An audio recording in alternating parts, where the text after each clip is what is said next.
విద్యార్థులు ఉంటారు, రిటైర్మెంట్ అయిన వాళ్ళు ఉంటారు, వాళ్ళు కూడా టెంట్లు వేసుకొని చేస్తున్నారు.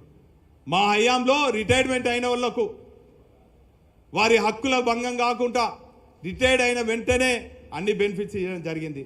రిటైర్డ్ అయిన వాళ్ళు కూడా నిరుత్సాహం ఉండొద్దని చెప్పి వారికి అందరూ కూడా వారి సమస్యలు చర్చించుకోవడానికి అన్ని వర్గాల అన్ని అసోసియేషన్స్కు కార్యాలయాలు అందించినటువంటి ఘనత మా పార్టీకి దక్కిందని కూడా ఈ సందర్భంగా తెలియజేస్తున్నాను. కావునంటే నువ్వు చూసుకోవచ్చు, కాజ్పేటలో రైల్వే రిటైర్డ్ ఎంప్లాయీస్కు, ఇక్కడ లెక్చరర్ రిటైర్డ్ లెక్చరర్స్కు, ఇక్కడే నకల్గుట్టలో రిటైర్డ్ పోలీస్ ఆఫీసర్స్కు, కేయూ కాలనీలో కేయూ రిటైర్డ్ ఎంప్లాయీస్కు ఏ తీరుగా భవనాలు కట్టించినామో, ఏ తీరుగా వారికి అండగా ఉన్నామో చూసుకో. వారి సమస్యలు తీర్చేదానికి వాళ్ళ దగ్గరికి పో. ఈరోజు అభద్రత భావంతోనే గుడిసెలు వేసుకొని ఉన్నారు. హైడ్రా రాగా వైడ్రా వస్తుందా వరంగల్, కానీ వాళ్ళకి ధైర్యం చెప్పు. ఈ తీరుగా ప్రజల పక్షాన ఉండి మెప్పు పొందాలి తప్ప చిలిపి మాటలతోని, చిలిపి చేష్టలతోని, గొంతెత్తి మాట్లాడి, గొంతు చిచ్చుకొని మాట్లాడితే ఇక్కడ ఎవరో భయపడేటోళ్ళు ఉంటారు అనుకోకు. ఇటువంటి పోలీసు వేధింపులకు భయపడేటోళ్ళం బీఆర్ఎస్ పార్టీలం కాదు.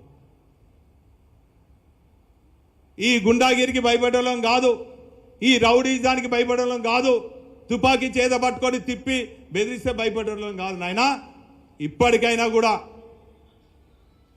నీకు అవకాశం ఇచ్చిండ్రు, ప్రజలకు మంచి చేసుకోవడానికి మంచి పనులు చేయి, ప్రజలను మెప్పు పొందాలని చెప్పి నా మిత్రుడికి రాజేందర్ రెడ్డికి సూచనలు ఇస్తూ సలహాలు ఇస్తూ మరి ఈ తీరుగా ఉన్నాం.